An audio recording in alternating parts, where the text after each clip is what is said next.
6 a.m. on the West Coast, 9 a.m. on the East Coast of America. It's 2 p.m. in London, 7:30 in Mumbai, India, 11 o'clock at night in Kyoto, Japan, and in Malaysia, it's 1973. I'm Jay Sheldon. I'm not wearing pants. Welcome in, hello, hi to our Zubaida. Hey, you like today's title? All right, Zubaida has joined the fray. Thank you, Zoo. Good to see you tonight. And yeah, today's title is People Are Awful.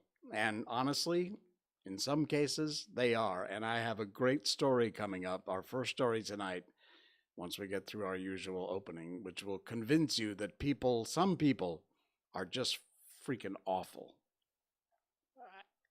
Trust me. Stay with me. All right. So anyway, yeah, we are live on Facebook, YouTube, twitch.tv, and rumble.com. And as a matter of fact, I'm just checking out my live on Rumble to make sure that we are indeed live over there. And I believe that we are. So technically, we're kicking butt and taking names. We're all right. I've got that coming up. I've got some heartwarming stories also for you tonight. And of course, we will continue reading Tom Sawyer. This is like chapter 18, I think. And it's huge. This one chapter, I'm definitely going to break this into two parts. So you'll get part 1 tonight of chapter 18 and part 2 of chapter 18 on our next stream on Saturday. I know you all sit around and hold your breaths waiting for that to happen. So there you go. All right, it's time for our favorite little lady. Mikko update. Yeah, Mikko update, and she's home. Yes, she got home tonight. We picked her up this afternoon. I have never seen her so excited in my whole life. She went crazy when I walked in that room and she saw me for the first time. It's only been a couple of days, but she's with me all the time. So 2 days is forever. And she absolutely went nuts. She is doing better. As a matter of fact, where's the. Hang on just a quick second. Here we go. Here's a picture of her taken like maybe an hour ago. She was hanging out downstairs, not doing the big, huge smile. She's actually pretty tired. But I imagine after all she's been through and then all that big, huge excitement this afternoon, I can see why she would be tired. So she's hanging out in the aircon right now, just chilling. She's feeling better. Again, we really don't know what causes this gastric problem and some possible kidney issues, but it happens every 3 or 4 months and it just comes and goes, and no vet has been able to say that's the problem.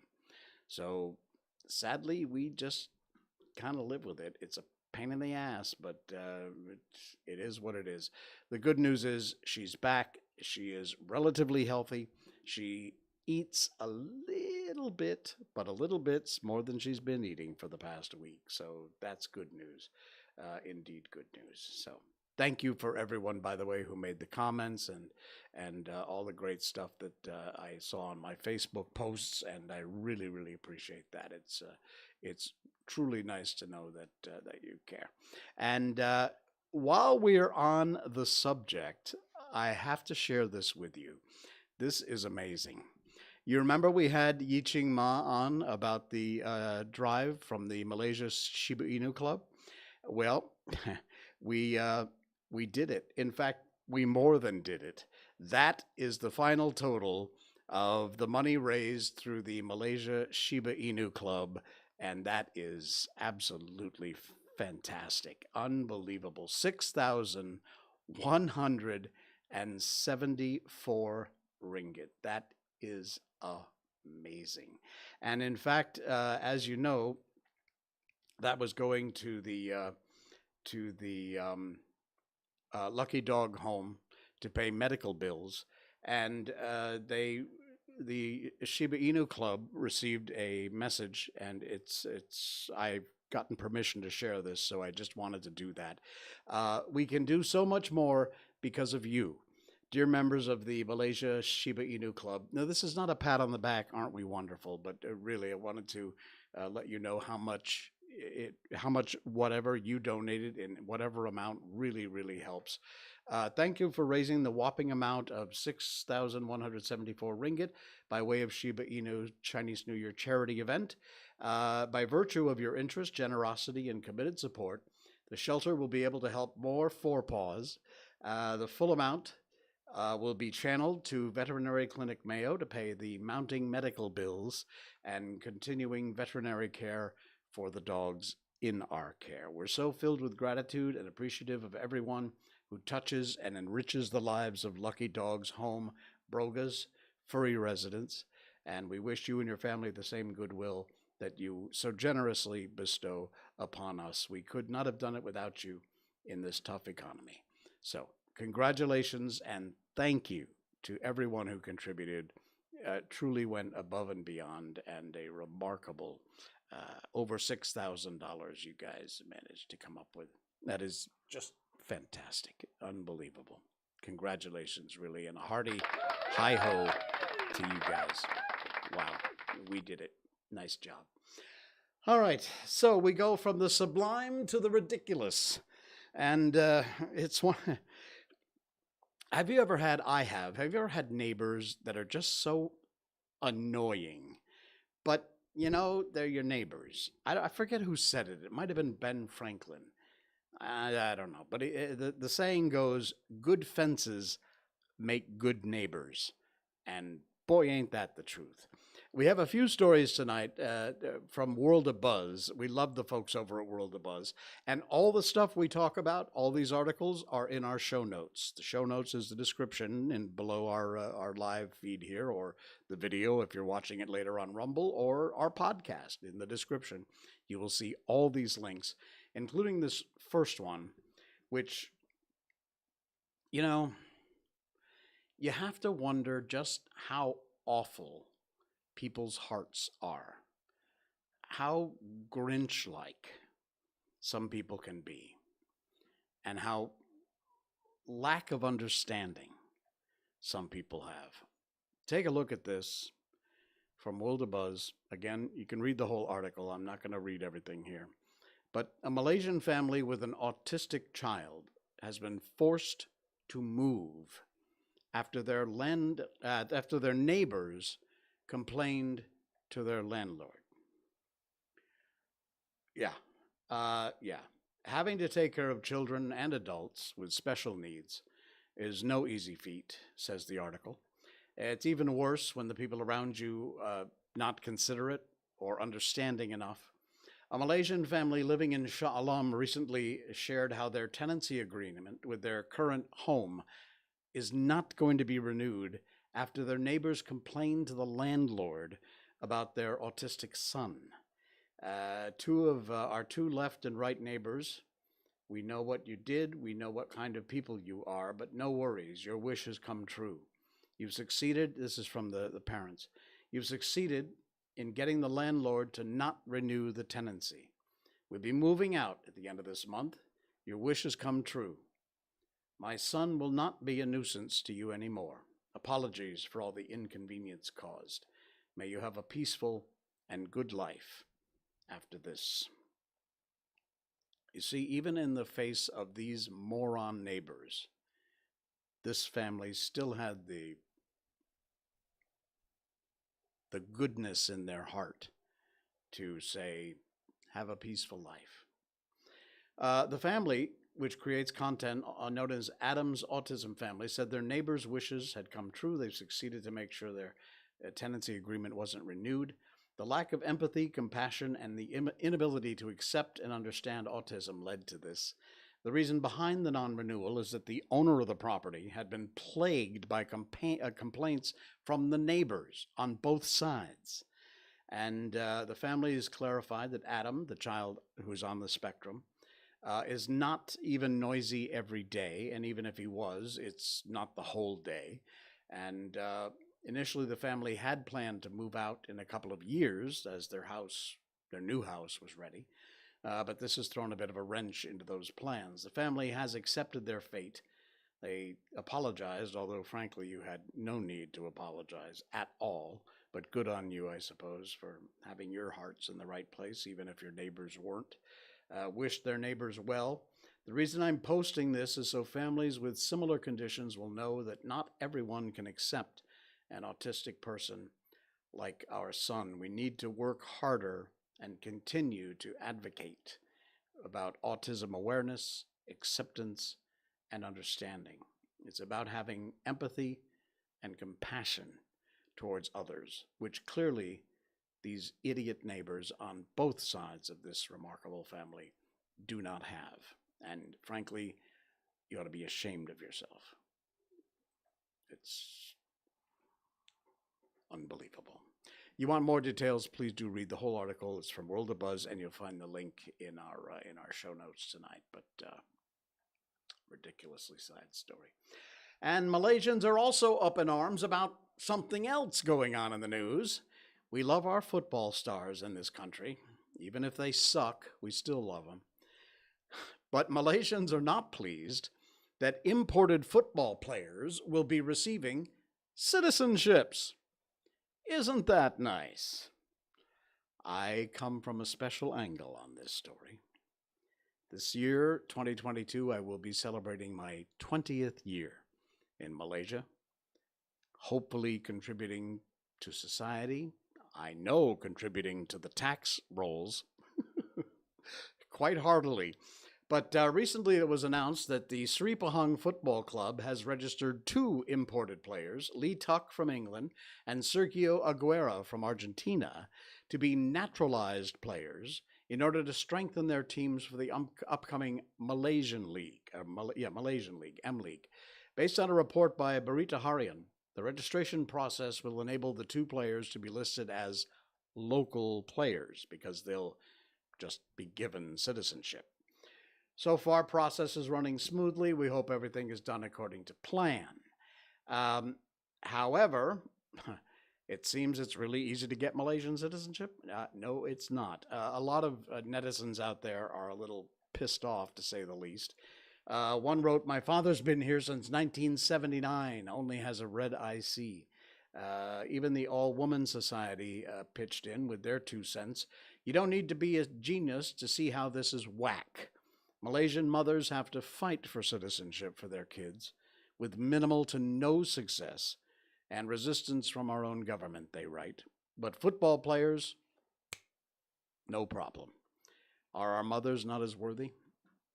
Again, read the whole article here, but yet again, people that just manage to get things that some of us are just denied out of hand, and that's too bad.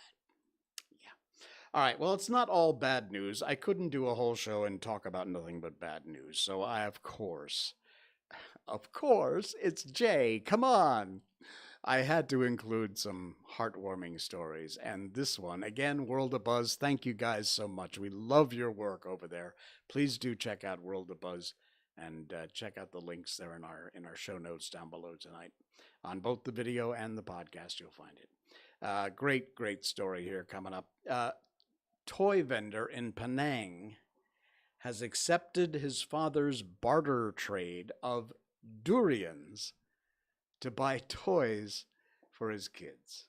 Check this out. Now, they've put hearts over the faces of the kids in the family because, respect. But the durian trader, he's right there, and good on you, sir. I didn't get money, but I got Musang King, which is like the cream of the crop for durian, if you're not familiar with it. What happened was, disheartening as a parent when you see your kids being left out and you can't afford to buy them the latest toys or gadgets. One parent decided to try and barter with a kind toy vendor who was more than willing to accept the trade to see smiles on the kids' faces.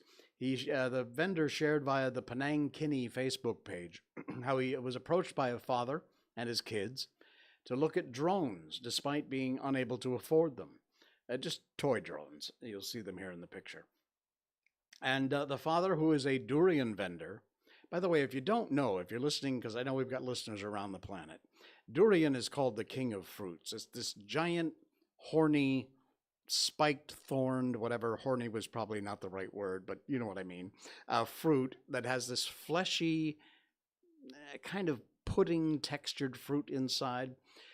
A lot of people have heard stories about durian. I, for one, love durian. Most Westerners are kind of turned off by the smell, and the taste is an acquired taste. There's no doubt about it. But if you ever get a chance, give it a try. It's a love-hate thing. Anyway, the father's a durian vendor, and he offered up some of his Musang King durian in exchange for a drone and some toys. And they said, last night, while we were carrying out our business, came this father with his kids. He desperately wanted to buy some toys, but he didn't have enough money. And he asked if we'd accept an exchange of durians, as the children have been wanting to play with drones for a long time. Looked at his colleagues, thought about it, and gave in. In the end, I said, okay, as long as the children are happy. It altogether came to about 200 plus ringgit, including the drone, a remote control car, and some small toys. He's got 4 kids, and they each have one to share with each other. He went over to bring the durian, and they were Musang King mixed with D24. And seeing his kids' faces, they were all happy. Toy vendor then took some time to show them how to play with the drone, and the happiest person there was the dad. So to this this toy vendor, tip of the hat, sir. You get our Person of the Week award. Congratulations. That is just such a cool, heartwarming really wonderful story. And please do check that out because it's very cool. Oop, I'm gonna move. There we go.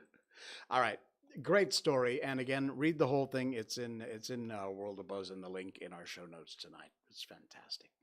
All right, from the sublime to the ridiculous to the really silly funny. Ruth posted this. Thank you, Ruth. And if you are above the age of probably 40, this will be funnier to you than if you're under 40. I think. I don't know these days. Getting older, again, if you're listening to the podcast, sorry, check out the link in our show notes. It's a visual. Getting older really sneaks up on you. And then there's a picture of what is a film container, like the old 35 millimeter film container, those little black plastic with the gray caps on it. My grandson asked me why I had such tiny Tupperware containers.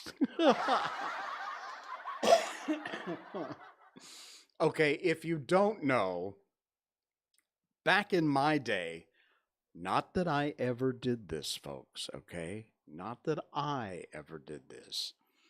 But one of the places people would hide their pot, their marijuana, was in one of these things. It's a little plastic container, 35 millimeter film rolls used to come in it for your cameras back in the days when film was still a thing, with a little gray cap on it. Even if you don't see the visual, I know you know what I'm talking about. And yes, people would constantly, that is probably the number one hiding spot and carrying container for pot. So, yeah, the grandson says, how come you have so many tiny Tupperwares? And that will make you feel old for sure. I know it makes me feel old. Not that I have ever used them for that purpose. Not me. Okay. Hey, Family Mart. Have you seen Family Mart? Of course, everybody knows Family Mart. It's got that big green, white, and blue logo plastered on the front. Inside, it's all brightly lit. You could probably perform open heart surgery in these Family Marts because the lighting in there is like unbelievable. And there is a Family Mart in Cameron Highlands that people have asked, why is their signboard black and white? Links in the show notes. This is a fascinating story. Check this out. Here's the visual.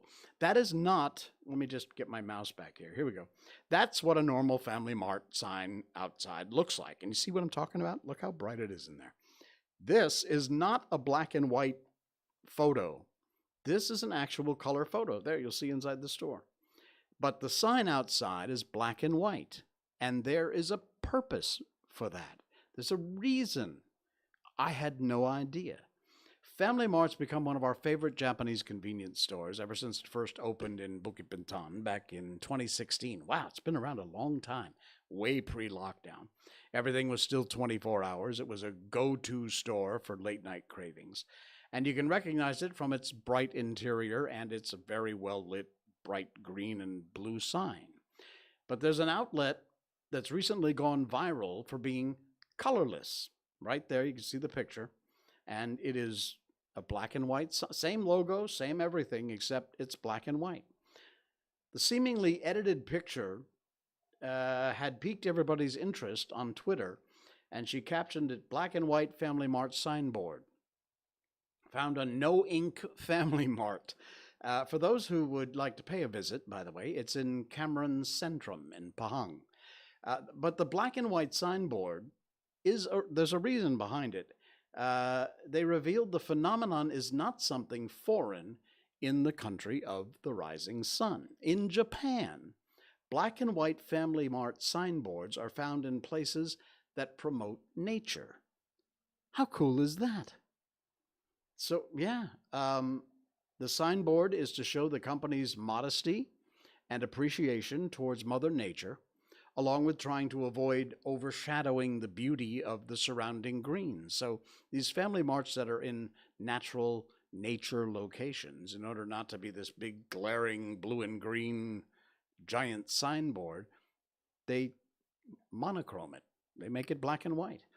It can be outlets in Japan, mostly found in Nagano Prefecture in Japan, And also near shrines and temples, they have these family marts that are not colorful signboards that are in black and white. And in fact, 7-Eleven is in the game too. They are not the only ones. This 7-Eleven and Starbucks outlet in the Kyoto prefecture are using the monochrome sideboards as well to complement the historical themed cityscape. So there you'll see an actual monochromed 7-Eleven instead of their usual color scheme. Very, very cool. Hey, Yiching Ma has liked the stream. Thank you, Yiching Ma. Appreciate it. As you know, she was our guest Saturday night, and a fantastic job, Yiching. I'm sure the folks at the shelter appreciate that and all the great work organizing that you did. A big congratulations, tip of the hat to you, Yiching.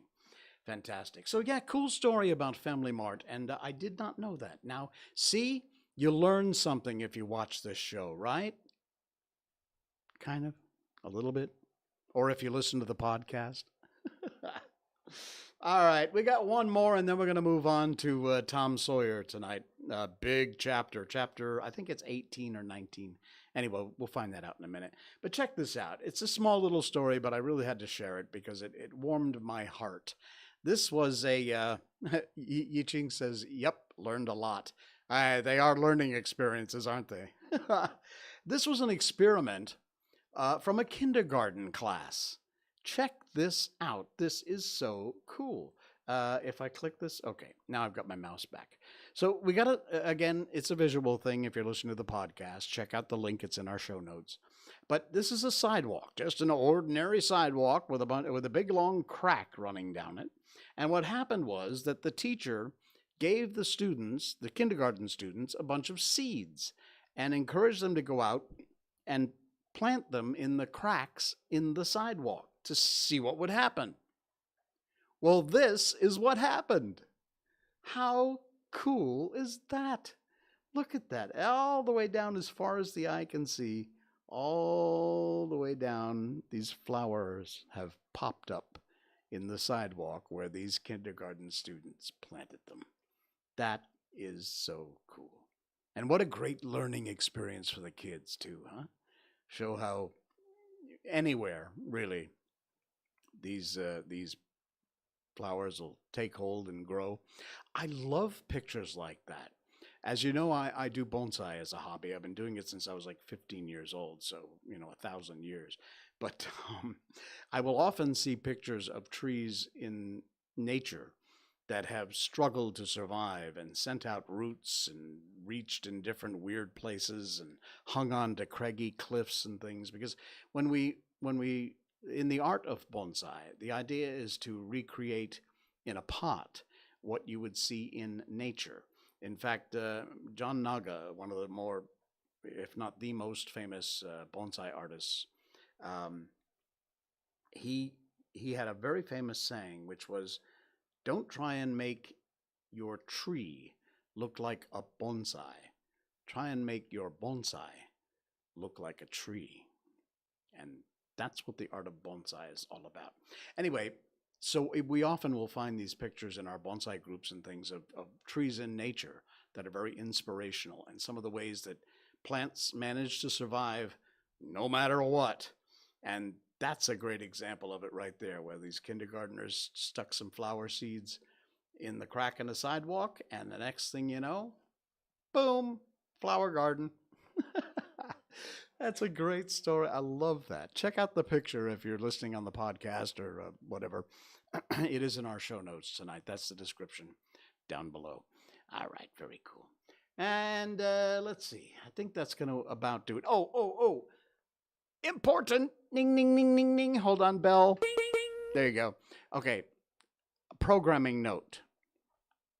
By the way, I know I wasn't here Monday, but we had a lot of stuff going on, so with Mikko and everything. So here is a programming note. Windows, I run this whole show on a laptop, okay? Yeah, I know. Somehow it works. But Windows, for the last week and a half, has been sitting down there blinking at me on the desktop, saying, Windows 11 is available. You need to upgrade. Okay? Now, having had experience before with the idiots at Microsoft, I have not clicked that button yet. I just shut the thing down every night and boot it back up every morning, and I have not updated to Windows 11. I've researched it. I've seen that there have been some problems. Some people said wait 5-6 months before you upgrade because there'll be bug fixes and all kinds of stuff. I've also seen some problems people have specifically mentioned with the software I use to run this show. Okay? So let me just say this, and then I won't bore you anymore with this stupid story. I am going to try tomorrow morning, well, tomorrow sometime, because I've got a busy morning. I'm going to try and upgrade to Windows 11. God help me. And then that gives me Thursday, Friday, Saturday day to fix any problems I might have to get back to you at 10 p.m. Malaysian time Saturday night. If I'm not here Saturday night, call Bill Gates and tell him. No, I'm serious. I don't know what's going to happen. I may lose everything. I may lose this software. I don't know, but we'll see. So that's the story, and I'm sticking to it. I plan on being here Saturday night. Nothing should get in the way, except possibly Microsoft. So we'll see what happens when I do my upgrade tomorrow. I know this is a mistake. I know, and I'm going to do it anyway. Yeah, whatever. Get over it. Okay, it's time for The Adventures of Tom Sawyer. We read classic books on this show, as you know, and we have been doing that since the first show. Yeah, good luck. Thanks, Yiching. We've been reading these classic books since the very first show. We get them from the Gutenberg Project. It's gutenberg.org. And if I'm not mistaken, there's a link in the show notes for that, somewhere towards the bottom. But we've done The Wizard of Oz, Peter Pan, Alice in Wonderland, The Little Prince, Christmas Carol by Charles Dickens. We've done so many great books. We read them a chapter or so at a time, and then we move on to the next one. Right now, for the last 18 shows, we've been doing Tom Sawyer from Mark Twain, and we're going to continue with that tonight. It is chapter 18. Yes, it is indeed. And I'll warn you that this is a long one, so be prepared. We're going to cut it in half, likely. I'll find a place where we can stop. However, I do want to start. I always start off with this and note that this was written in 1876 by Mark Twain. Some of the words used in this book were appropriate in 1876. They are not so appropriate today. We are reading exactly what is written on the page, and in some cases that includes some words that are not socially acceptable these days, including the N-word is used in this book. We are reading the book the way Mark Twain wrote it. If that offends you, you've been warned, okay? Here we go. Mark Twain's The Adventures of Tom Sawyer, Chapter 18. That was Tom's great secret. The scheme to return home with his brother pirates and attend their own funeral. They had paddled over to the Missouri shore on a log at dusk on Saturday, landing 5 or 6 miles below the village. They'd slept in the woods at the edge of town till nearly daylight, and then crept through the back lanes and alleys, finished their sleep up in the gallery of the church among a chaos of unvalidated benches. At breakfast Monday morning, Aunt Polly and Mary were very loving to Tom and very attentive to his wants.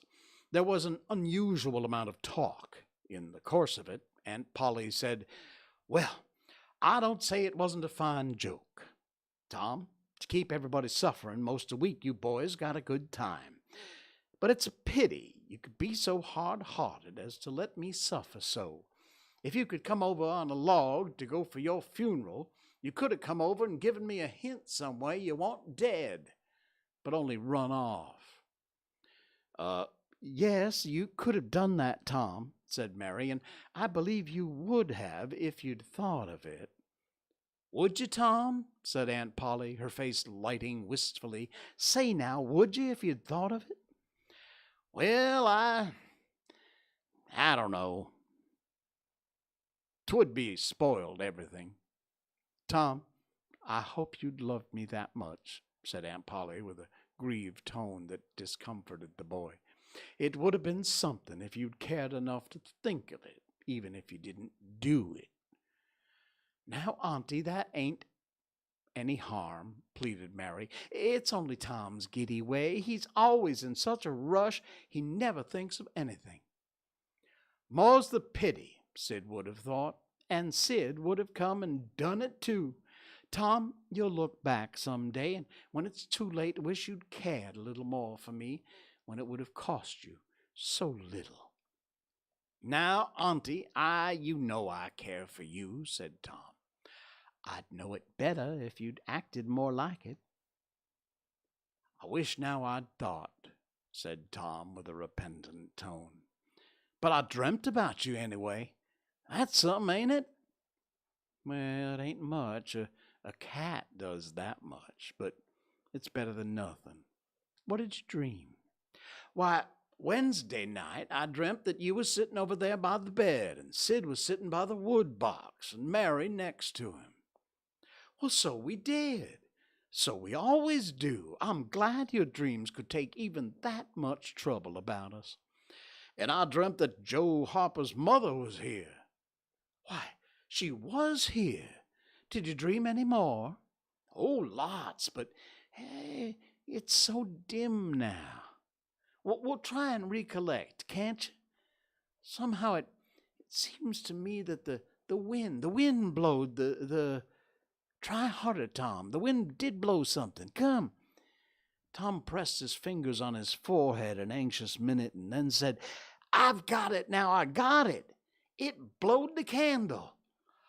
Mercy on us. Go on, Tom. Go on. And it seems to me that you said, why, I believe that door. Go on, Tom. Just let me study him just a moment. Ah, yes, you said you believed the door was open. As I'm sitting here, I did, didn't I, Mary? Go on. And then, well, I can't be certain, but it seems as if you made Sid go and, well, what did I make him do, Tom? What did I make him do? You made him shut it. Well, for the land's sake, I never heard the beat of that in all my days. Don't tell me there ain't nothing in dreams anymore. Serenity Harper shall know of this before I'm an hour older. I'd like to see her get around this with her rubbish about superstition. Go on, Tom. Oh, it's all getting just as bright as any day now. Next you said I warn't bad, only mischievous and harum-scarum and not any more responsible than I think it was a cold or something. And so it was. Good gracious, Tom, go on. And then you began to cry. So I did. Not the first time neither. And then Mrs. Harper began to cry and said Joe was just the same, and she'd wish she hadn't whipped him for taking cream when she'd thrown it out her own self. Tom, the Spirit was upon you. You was prophesizing. That's what you was doing. Land alive. Go on, Tom. Then Sid, he said, I don't think he said anything, said Sid. Oh, yes, you did, said Mary.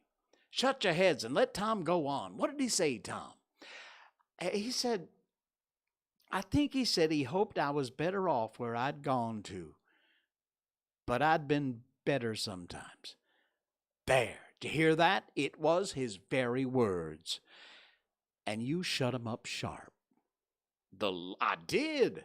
There must have been an angel there. There was an angel there somewheres. And Mrs. Harper told Joe scaring her with a firecracker, and you told about Peter and the painkiller. Just as true as I live. And then there's this whole lot of talk about dragging the river for us and about having the funeral Sunday. Then you and old Mrs. Harper hugged and cried, and she went. It happened just so. It happened just so, sure as I'm a-sitting in these old tracks. Tom, you couldn't have told it more like if you'd have seen it. And then what, Tom? Go on. Then I thought you prayed for me. I could see you. I could hear every word you said. And you went to bed, and I was so sorry that I took and I wrote on a piece of sycamore bark. We ain't dead. We only off being pirates. And put it on the table near the candle. Then you looked so good laying there asleep that I thought I went and leaned over and kissed you on the lips. Did you, Tom? Did you? I just forgive you everything for that. And she seized the boy in a crushing embrace that made him feel like the guiltiest of villains. It was very kind, even though it was only a dream, Sid soliloquized just audibly. Shut up, Sid. A body does just the same in a dream as if he'd do if he was awake. He's a big mullum apple I've been saving for you.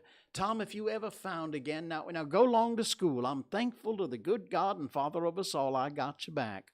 That's long-suffering and merciful to them that they believe on him and keep his word, though goodness knows I'm unworthy of it. But if only the worthy ones got his blessings and had his hand to help them over the rough places, well, there's few enough would smile here or ever enter into his rest when that long night comes. Go along, Sid, Mary, Tom. Take yourselves off. You've hindered me long enough. Well, the children left for school, and the old lady called on Mrs. Harper and vanquished her realism with Tom's marvelous dream. Sid had better judgment than to utter the thought that was on his mind as he left the house. It was this: pretty thin. As long a dream as that, without any mistakes in it. What a hero Tom had become now. He did not go skipping and prancing, but he moved with a dignified swagger, as became a pirate who felt the public eye was on him. And indeed it was. He tried not to seem to see the looks or hear the remarks as he passed along, but they were food and drink to him. Smaller boys than himself flocked at his heels, as proud to be seen with him and tolerated by him as if he'd been the drummer at the head procession or the elephant leading a menagerie into town. Boys of his own size pretended not to know he'd been away at all, but they were consumed with envy nevertheless. They would have given anything to have had that swarthy, sun-tanned skin of his and his glittering notoriety, and Tom would not have parted with either for all the circus. And that's where we're going to end this part of this chapter, because it's very long. We will continue on with the second half of chapter 18 coming up on our next stream on Saturday night in the adventures of Tom Sawyer. Thanks for listening in. Thanks for checking out the video. And don't forget, we'll be back, hopefully, Microsoft and Bill Gates willing, on Saturday night. And we'll see you then. We'll continue on with Tom Sawyer and bring you some more weird and wacky stuff in the news. Until then, I'm Jay Sheldon, and I'm not wearing pants. Good night.